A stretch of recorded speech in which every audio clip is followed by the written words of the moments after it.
Ikatlong istasyon. Si Jesus ay hinatulang mamatay.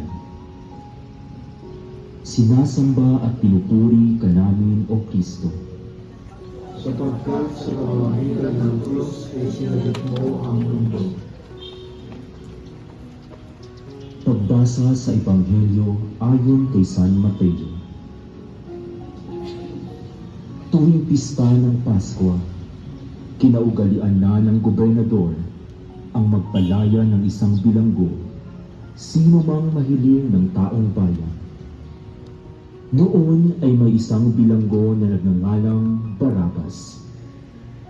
Kaya nang magkatipon ang mga tao, tinanong sila ni Pilato, "Sino ang ibig ninyong palayain ko?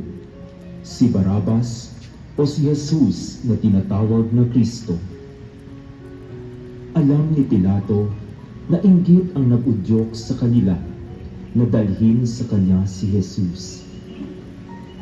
Hindi lamang iyan.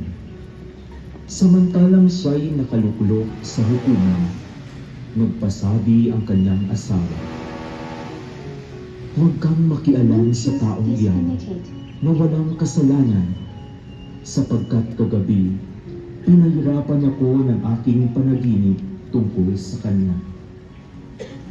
Ang mga tao na may sinusulan ng mga tulong saserdote at ng matatanda ng bayan na hiningin kay Pilato na si Barabas ang palayain at si Jesus ay ipapatay. Muli silang tinanong ng gobernador, "Sino sa dalawa ang ibig ninyong palayain ko?" "Si Barabas po," sagot nila.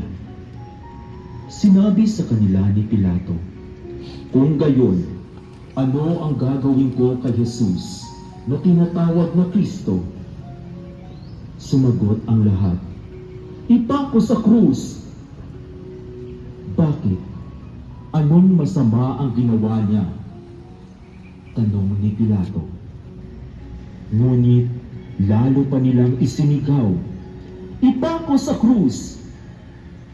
Nang makita ni Pilato na wala na siyang magagawa at malamang magkagulo ang mga tao, nagpakuha siya ng tubig at naghugas ng kamay sa harapan ng mga tao.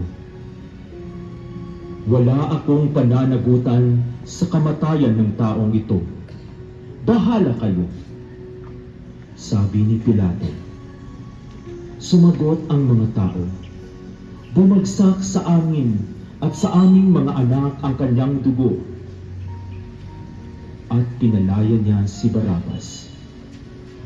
Ngunit ipinahagupit si Jesus at binigay sa kanila upang ipako sa krus. Ang salita ng Diyos. Salamat sa Diyos.